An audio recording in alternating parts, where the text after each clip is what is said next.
Before they became allies, America planned to invade Canada. How America once planned to invade Canada, and what that reveals about alliances, anxiety, and the fragility of special relationships. Most Americans believe the United States and Canada have always been allies, but after World War I, Washington secretly prepared to invade Canada, not as a joke, not as a theory, as an operational military plan. It was called War Plan Red, and it assumed the next Great War might begin. In Toronto, history prefers tidy narratives. The United States and Canada share the world's longest undefended border. They are partners in NATO, pillars of NORAD, and co-managers of an integrated continental economy.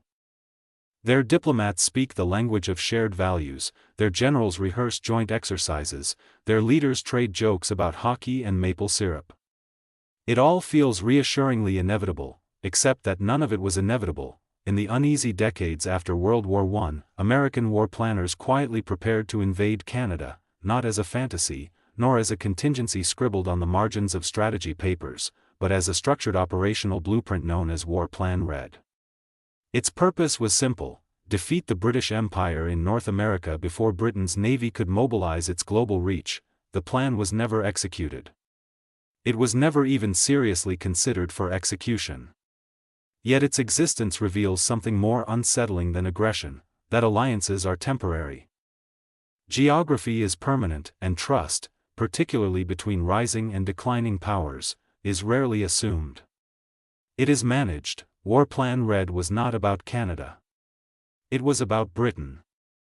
And, more precisely still, it was about uncertainty, the anxiety beneath the special relationship. By the early 1920s, the United States had appeared from the war richer, stronger, and more industrialized than any European power. Britain remained globally dominant, but visibly tiring.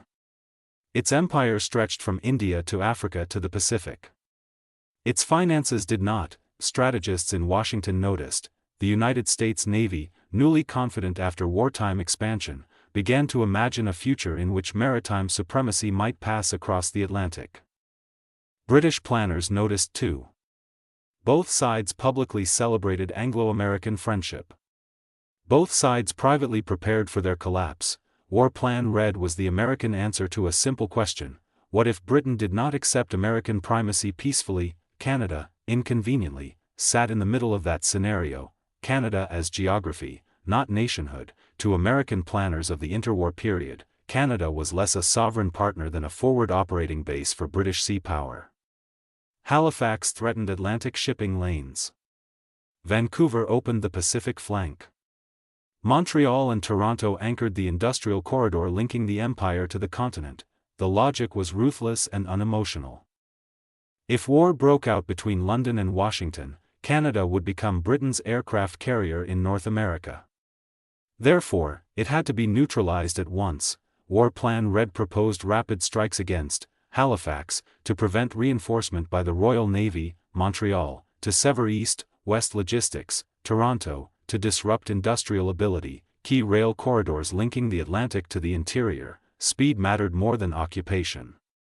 The goal was paralysis, not conquest. Canada's sovereignty, in this scenario, was a tactical inconvenience. Geography had already decided its role, planning war against yesterday's ally. The most striking feature of War Plan Red is not its existence but its timing. Britain and the United States had just fought on the same side in World War I. Their militaries cooperated. Their diplomats coordinated. Their publics admired one another. Yet within a few years, American officers were drafting operational scenarios to seize Canadian territory before British reinforcements could cross the Atlantic. This was not paranoia. It was professionalism. Military institutions plan against capability, not sentiment. Britain owned the world's largest navy. The United States had the world's fastest growing one. Two maritime powers sharing the same ocean rarely ignore each other indefinitely. Indeed, interwar naval conferences, including the Washington Naval Conference, were less about friendship than about preventing an arms race neither side could afford. War Plan Red functioned as insurance against diplomatic failure. the empire that still looked dangerous. From a contemporary perspective, it may seem implausible that American planners once feared British encirclement. Yet in the 1920s, the map looked different. Britain controlled the Atlantic choke points, Caribbean naval stations, Pacific island chains, the Suez Canal, India's manpower reserves. In other words, Britain controlled mobility, America controlled industry. If conflict erupted, Britain might try to blockade American trade. The United States would respond by seizing Canadian infrastructure before Britain could exploit it. War Plan Red was therefore less of an invasion blueprint than counter-blockade doctrine. It assumed a contest between logistics systems rather than ideologies. That assumption now feels oddly modern. Halifax, the key to the continent. Among all targets found in War Plan Red, Halifax stood out as the most urgent. Whoever controlled Halifax controlled the Atlantic Gateway. American planners believed British reinforcements could arrive there within days. If the port remained operational, the Royal Navy could project power along the American eastern seaboard. If it fell quickly, Britain's response would be delayed by weeks, months. War Plan Red therefore emphasized preemption. Strike first.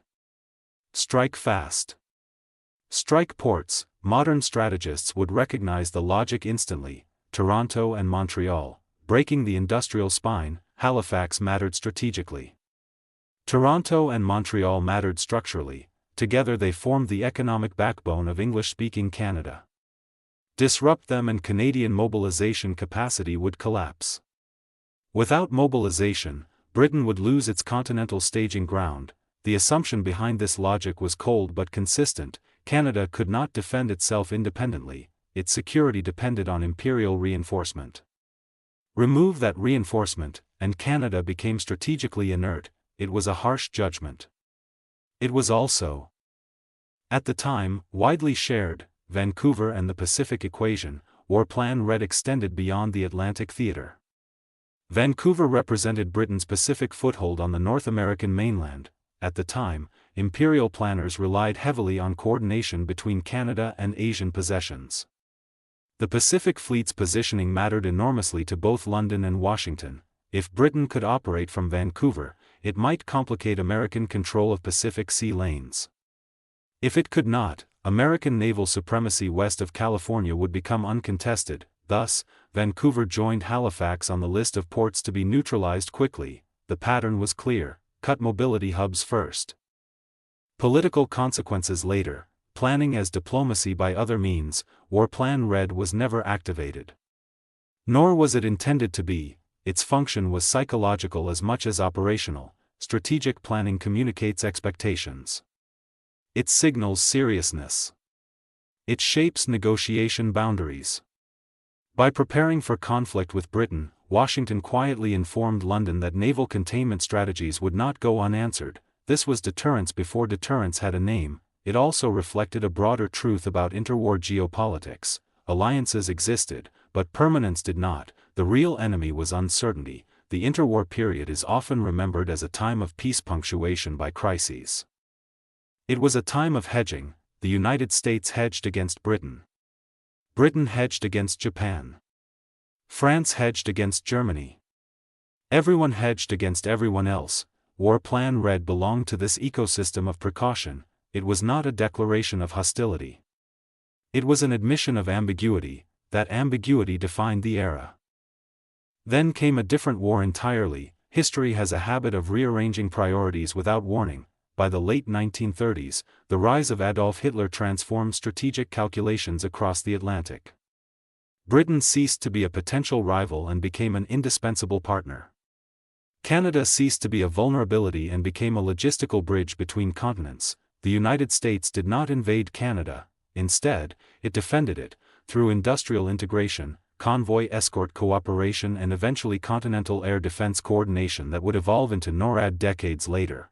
War Plan Red quietly disappeared into archives where contingency plans are going to be forgotten. Until historians rediscovered it. The irony of the undefended border. Today, the U.S. Canada border is celebrated as proof that liberal democracies can coexist peacefully without militarization. This interpretation is comforting, and incomplete. The border is undefended not because war was unimaginable, but because war was planned and then made unnecessary by shifting power structures, peace appeared from convergence, not innocence. War Plan Red reminds us that even the friendliest frontiers were once considered. Operational corridors, lessons for the present. The deeper significance of War Plan Red lies not in its targets but in its mindset. Strategists do not assume continuity. They assume change. In the 1920s, Britain looked powerful but fragile, America looked rising but uncertain, Canada looked exposed but essential. Today, analysts perform similar calculations elsewhere, about alliances in Asia, partnerships in Europe, and security arrangements in the Middle East. Geopolitics rarely abolishes rivalry. It postpones it. War Plan Red therefore reads less like a relic than a template. Allies until they aren't. The most uncomfortable lesson of all is the simplest. The United States did not plan to invade Canada because it distrusted Canada. It planned to invade Canada because it distrusted the future. Military planners understand something politicians prefer to forget: alliances are temporary solutions to permanent geography. Borders endure. Power shifts. Strategy adapts. War Plan Red was never executed. Yet its existence quietly undermines the myth that North America's stability was predestined. It wasn't. It was negotiated, carefully, contingently, and always with a map nearby. War Plan Red reveals something most history books ignore: alliances are temporary, geography is permanent. In the 1920s, America prepared to invade Canada not because it wanted war, but because it didn't trust the future, and that mindset still shapes military planning today, even between allies, especially between allies.